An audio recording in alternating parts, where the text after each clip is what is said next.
ఏం రేట్ వస్తుంది? అది కాదు మామ, వాడు సంక్రాంతి కన్నా పడతాడంటే ఏమన్నా చూసినావా మామను? ఏమరా నాకు కూడా కానీ వాళ్ళ పైసలు చూద్దామా? ఒక పర్వాన్ని చూసొద్దాం పామమ్మ, నువ్వు ఇట్టవో నేను ఇట్ట పోతా.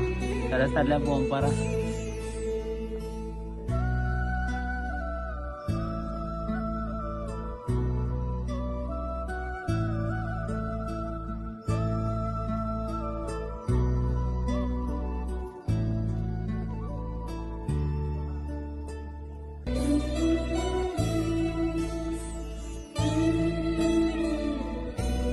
ఏ మామ, వస్తున్నా. అదో అదో చూడు మామ. వీడారా ఓ మామ, నువ్వేమన్నా అనుకుంటావేమో అని చెప్పినా మామ. దీనిలో గుద్దన దేంగా ఇదే అసి నువ్వు చెప్పినది. ముందు నీ సంగతి చెప్తా.